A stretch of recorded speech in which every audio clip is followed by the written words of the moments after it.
ये कहानी सीता और गीता की है। सीता और गीता दोनों जुड़वा बहनें थी। एक रात उनकी माँ शारदा ने उन दोनों को एक साथ जन्म दिया था। शारदा का पति उमेश बहुत गरीब था। दोनों बेटियों को देखकर उसने अपनी पत्नी से कहा, शारदा, हमें तो एक बच्चा चाहिए था, लेकिन हमें जुड़वा बेटी हो गई है। दो बच्चों के पालने का पैसा कहाँ है हमारे पास? वही मैं भी सोच रही हूँ जी। हमारे घर दो लक्ष्मी आई है, लेकिन फिर भी खुश होने की बजाय हमें टेंशन हो रही है। काश हम भी अमीर होते। उमेश का एक बड़ा भाई था जो बहुत अमीर था। वो भी उसी गांव में रहता था। जब उसे पता चला कि उमेश की 2 जुड़वा बेटियां हुई हैं, तो वो अपनी पत्नी के साथ अपने छोटे भाई के घर आया और बोला, उमेश भाई, तुम्हें तो पता है तुम्हारी भाभी कभी माँ नहीं बन सकती है। हाँ देवर जी, लेकिन मैं माँ बनना चाहती हूँ। शारदा, तुमने 2 बेटियों को जन्म दिया है, तुम एक बेटी मुझे दे दो, मैं उसे बहुत लाड प्यार से बड़ा करूँगी। उमेश और शारदा को ये बात बहुत अच्छी लगी। उमेश ने कहा, हाँ भैया, दोनों बेटियां हमारे पास रहेगी तो हम उन्हें अच्छी जिंदगी नहीं दे पाएंगे। एक बेटी को आप ही रख लीजिए। ठीक है, परंतु ये बात दोनों बच्चियों को बिल्कुल नहीं पता लगनी चाहिए। उसके बाद उमेश ने गीता को गोद में उठाया और अपने बड़े भाई प्रवेश को दे दिया। वो दोनों खुश होकर वापस अपने घर चले गए। प्रवेश एक व्यापारी था और 2 नंबर का काम करता था, इसलिए उसके पास बहुत सारा काला धन था। उसके पास पैसों की कोई कमी नहीं थी। गीता उसी अमीरी में बड़ी होने लगी और दूसरी तरफ सीता उमेश और शारदा के साथ गरीबी में बड़ी होने लगी।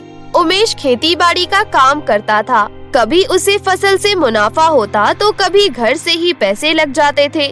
कभी उन्हें पेट भर खाना मिल जाता था तो कभी 2 दिन तक भूखा ही रहना पड़ता था। इसी तरह कुछ साल बीत गए और सीता 10 साल की हो गई। सीता को अभी तक नहीं पता था कि उसके ताऊ की लड़की उसकी सगी बहन है। एक दिन उमेश का बड़ा भाई प्रवेश अपनी पत्नी और बेटी को लेकर उमेश के घर आता है। झोपड़ी के बाहर आते ही गीता कहती है, पापा, इस झोपड़ी के पास आप मुझे क्यों लेकर आए हो? यहाँ कितनी गर्मी है और कितनी गंदगी है यहाँ। बेटा, मुझे यहाँ पर कुछ काम है। हाँ बेटी, हम यहाँ आज बहुत जरूरी काम के लिए आए हैं। इस छोटी सी झोपड़ी में तुम्हारा चाचा रहता है। उसके बाद वो तीनों झोपड़ी के अंदर आ जाते हैं। गीता को देखकर शारदा और उमेश की आंखों में आंसू आ जाते हैं। बेटी, तुम कितनी बड़ी हो गई हो। वो सब तो ठीक है, लेकिन आप लोगों का घर कितना गंदा है। क्योंकि हम गरीब हैं बेटी, हमारे पास ज्यादा पैसा नहीं है। मुझे गरीब लोग बिल्कुल अच्छे नहीं लगते। मम्मी, पापा, मुझे यहाँ से कहीं और ले चलो। सीता बहुत देर से गीता की बातें सुन रही थी। फिर वो कहती है, तुम्हारा घर तो बहुत बड़ा है ना? मैंने कभी तुम्हारा घर अंदर से नहीं देखा। हमारा घर अंदर से भी बहुत बड़ा और खूबसूरत है, लेकिन तुम जैसे गरीबों का मेरे घर में आना मना है। और मुझसे बात मत करो, मैं गरीब लोगों से बात नहीं करती। गीता की बातें सुनकर सीता, शारदा और उमेश तीनों बहुत दुखी हो जाते हैं। उन्हें ये देखकर बिल्कुल अच्छा नहीं लग रहा था कि उनकी खुद की बेटी अहंकार के मारे अंधी हो चुकी है, लेकिन फिर भी वो लोग चुप रहते हैं। तभी प्रवेश कहता है, भाई, मैं यहाँ किसी काम से आया हूँ। कौन सा काम भैया? मुझे गांव की जमीन का आधा हिस्सा चाहिए।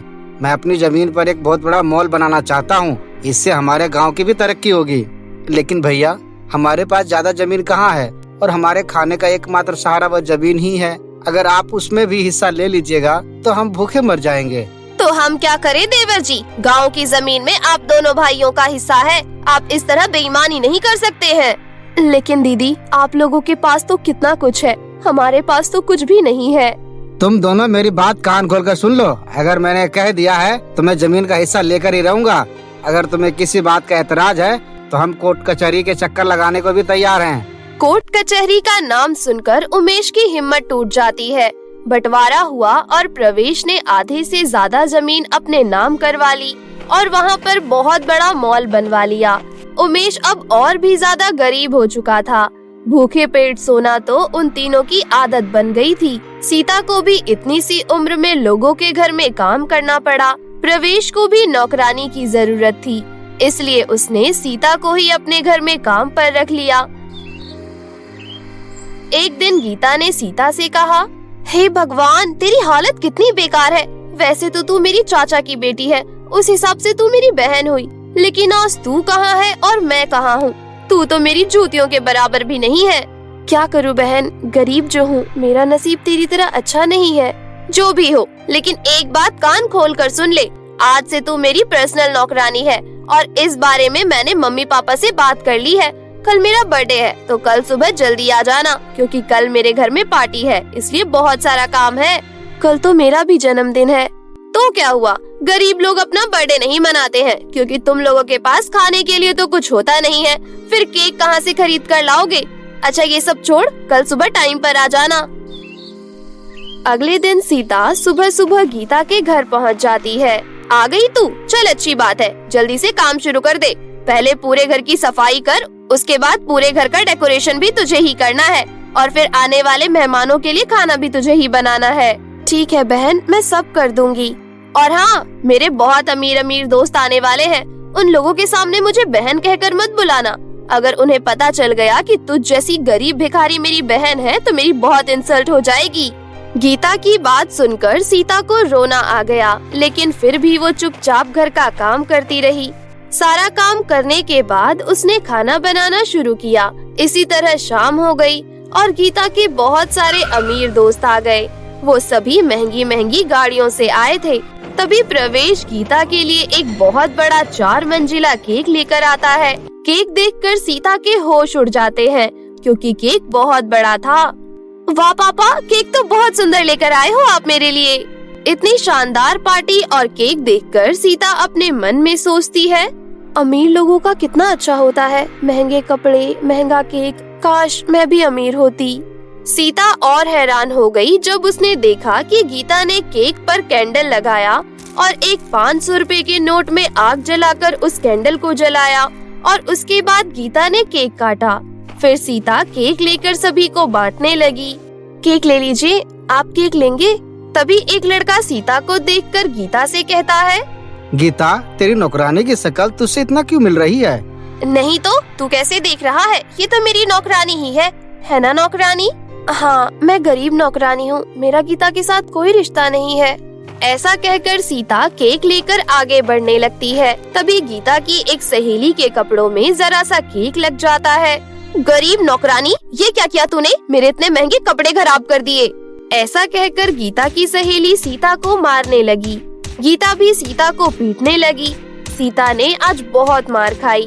आज सीता का भी जन्मदिन था, लेकिन अपने जन्मदिन वाले दिन ही उसे लोगों से मार खानी पड़ी। उसे घर लौटने में रात हो गई। रात को वो अपने माता पिता के पास जाकर रोने लगी। मम्मी पापा, उन लोगों ने मेरी बहुत पिटाई की, जबकि मैंने कोई बहुत बड़ी गलती भी नहीं की थी। आज तो मेरा भी जन्मदिन है ना। अगर वो अमीर है तो क्या कुछ भी करेंगे, क्या गरीब लोगों का जन्मदिन मनाने का हक नहीं होता? जन्मदिन तो हम मना सकते हैं बेटी, लेकिन उसके लिए हमारे पास पैसे कहाँ हैं? मैं तो आज तेरे लिए खीर भी नहीं बना पाई और ना ही सूजी का हलवा बना पाई। घर में सिर्फ सूखी रोटी ही पड़ी है, तो उसे ही काट कर अपना जन्मदिन मना सकती है। उसके बाद शारदा प्लेट में 2 रोटी लेकर आती है और उसके ऊपर मोमबत्ती लगा देती है। सीता मोमबत्ती को फूंक कर रोटी काट देती है। सीता के आंसू उस सूखी रोटी पर गिर रहे थे। वो उस दिन बहुत दुखी थी, लेकिन कहते हैं ना, भगवान के घर में देर है अंधेर नहीं। उसी रात प्रवेश के सारे काले धंधे और काले धन पर पुलिस का छापा पड़ जाता है। पुलिस उन दोनों को जेल में ले जाती है। गीता भी उनके पीछे पीछे थाने तक पहुंच जाती है। गीता ने वो पूरी रात थाने में ही बिताई। अगले दिन सुबह उमेश अपने भाई प्रवेश से मिलने के लिए गया। तब प्रवेश ने कहा, भाई, मैंने बहुत गलत काम किया है। शायद आज मुझे उसी की सजा मिल रही है। लगता है अब मुझे पूरा जीवन जेल में ही बिताना पड़ेगा। तू अपनी बेटी गीता को यहाँ से ले जा।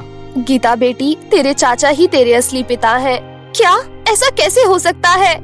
सब सही कह रही है बेटी, तू मेरी ही बेटी है और सीता तेरी सगी बहन है। मेरे साथ घर चल बेटी। रातों रात सब कुछ बदल जाता है। अमीर घर में पली बड़ी गीता को भी अब उस झोपड़ी में ही आना पड़ता है। गीता झोपड़ी में आकर सबसे माफी मांगती है। मुझे माफ कर दे बहन, मुझसे बहुत बड़ी गलती हो गई। मुझे अमीरी का बहुत ज्यादा घमंड हो गया था। कोई बात नहीं बहन, अब हम दोनों एक साथ रहेंगे। क्योंकि प्रवेश और उसकी पत्नी को उम्र कैद की सजा हो गई थी, इसलिए उनकी सारी प्रॉपर्टी उमेश को मिल गई। हाथ में पैसा आते ही उमेश ने सबसे पहले अपने भैया भाभी की बेल करा दी। अपने भाई की ये ईमानदारी और अपने प्रति प्यार देखकर प्रवेश को बहुत शर्मिंदगी महसूस होती है। प्रवेश और उसकी पत्नी हाथ जोड़कर उमेश और शारदा से माफी मांगते हैं और उस दिन के बाद से वो सभी एक साथ रहने लगते हैं और खुशी खुशी अपना जीवन व्यतीत करने लगते हैं। किसी गांव में आशु नाम का एक लड़का अपनी माँ बिंदु के साथ रहता था। आशु के घर के हालात खराब थे और उसके पिता की मृत्यु हो चुकी थी, इसलिए वो कबाड़ बीनने का काम किया करता था। उसी से उनका घर चलता था। आशु उठ बेटा, कबाड़ इकट्ठा करने नहीं जाना क्या? थोड़ी देर सोने दो ना माँ, चला जाऊंगा। वैसे भी तो रोज ही जाता हूँ, आज थोड़ी देर से जाऊंगा तो क्या आफत आ जाएगी, और मिलने वाला तो कबाड़ ही है ना। बेटा, काम चाहे जैसा हो, अगर सच्चे मन से करोगे ना तो सफल जरूर होगे। माँ, तुमसे कौन बहस करे, लो उठ गया। आशु उठकर नहाता है और खाना खाकर अपनी पुरानी बोरी लेकर निकल जाता है और घर घर जाकर पुरानी रद्दी लेने लगता है और सारी जगहों से कचरा उठाकर भंगार वाले को बेचने चला जाता है और कबाड़ा बेचकर वहाँ से अच्छी खासी रकम ले आता है। उन्हीं पैसों से आशु के घर का चूल्हा जलता था। एक दिन आशु रोज की तरह कबाड़ इकट्ठा करने गया। रास्ते में उसे जंगल के पास एक पुरानी थाली पड़ी हुई मिली। आशु ने उसको कबाड़ समझकर अपनी बोरी में डाल लिया और आगे कबाड़ बीनने के लिए निकल गया। उस दिन उसने खूब सारा कबाड़ इकट्ठा किया था। कबाड़ को भंगार वाले को बेचकर आशु ने अच्छे पैसे कमाए, लेकिन रास्ते में घर आते समय कुछ गुंडों ने आशु को पकड़ लिया और उसके सारे पैसे छीन लिए।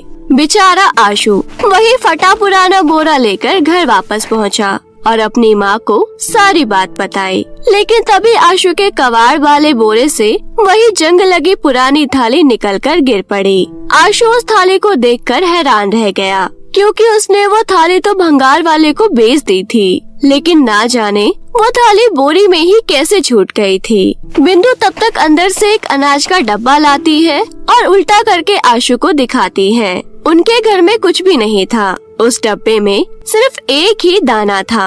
वो एक दाना भी निकलकर उस थाली में गिर गया। देखते ही देखते एक चावल का दाना उस थाली में गिरकर पूरी थाली चावल से भर गई। ये सब देखकर आशु हैरान रह गया और अपनी माँ से बोला, माँ, ये कैसे हो सकता है? ये थाली चावल से कैसे भर गई? अरे, ये कैसा चमत्कार है?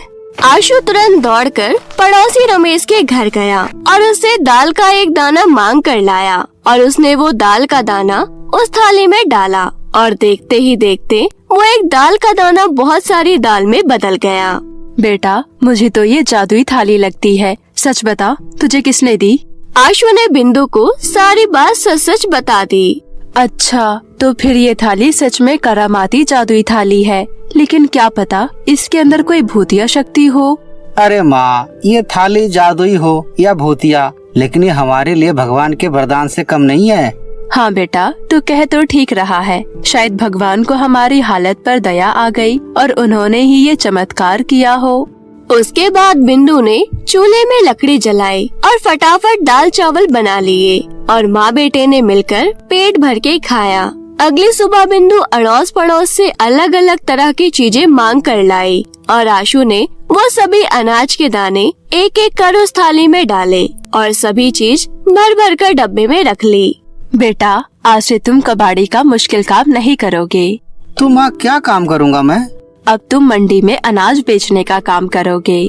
बिंदु ने सभी तरह के अनाज और मसाले थैलों में भरकर एक ठेले में रख दिए और आशु को मंडी भेज दिया। आशु का सारा अनाज बहुत अच्छे किस्म का होने के कारण हाथों हाथ बिक गया। कुछ ही घंटों में आशु खूब सारे पैसे लेकर घर लौटा। आज तो माँ बेटे की खुशी का ठिकाना नहीं था, लेकिन तभी बिंदु को एक तरकीब सूझी और उसने एक का सिक्का निकाला और उस थाली में डाल दिया। पलक झपकते ही उसके अंदर सिक्कों का भंडार लग गया। उसके बाद उनके वारे न्यारे हो गए। उसके बाद बिंदु ने एक 100 का नोट निकाला और थाली में डाल दिया और फिर से वैसा ही हुआ। पूरी थाली 100 के नोट से भर गई और ऐसे ही उन दोनों ने मिलकर बार बार 100 का नोट थाली में रखकर पूरा एक बोरा 100 के नोट से भर लिया। फिर बिंदु ने गांव के एक सबसे अच्छे कारीगर को बुलाया और उसको एक अच्छा सा घर बनाने का ऑर्डर दे दिया। उसे उन्होंने बोरी भरकर पैसे दिए। बोरी में पैसे भरे देख कारीगर की आंखें फटी की फटी रह गई। उसने कुछ ही हफ्तों में एक अच्छा आलीशान घर बनाकर तैयार कर दिया। उस घर को देखकर पूरा गांव हैरान था। पूरे गांव में अफवाह फैल गई कि आशु की लॉटरी लग गई। सब लोग उनसे तरह तरह की मदद मांगने आने लगे और कुछ ही समय में आशु और बिंदु सबके चहीते बन गए। लेकिन आशु के पड़ोसी रमेश को ये बात बिल्कुल रास नहीं आई। जब बिंदु को गांव का मुखिया बना दिया गया, रमेश और उसकी पत्नी दिन रात आशु के घर पर नजर बनाए रखते। ऐसे ही एक रात रमेश आशु के घर की छत पर चढ़ गया और जिस कमरे में रोशनी हो रही थी उसी कमरे के रोशनदान से झांक कर देखने लगा। उसकी आंखें फटी की फटी रह गई जब उसने देखा कि आशु ने एक सोने का सिक्का उस थाली में डाला और वो थाली सोने के सिक्कों से भर गई। तभी आशु अपनी माँ से बोला, माँ, हमें सारे सोने के सिक्के गांव के विकास में लगा देंगे। हाँ बेटा, क्यों नहीं।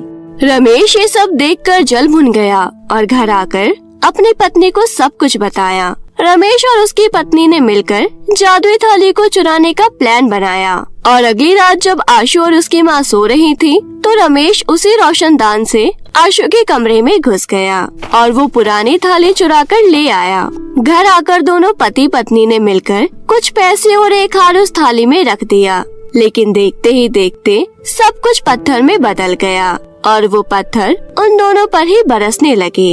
उन पत्थरों से उन दोनों को बहुत चोटें आई। वो दोनों अपनी जान बचाने के लिए आशु को बहुत तेज पुकार रहे थे। आशु की भी नींद खुल जाती है और वो अपनी माँ के साथ नीचे आता है।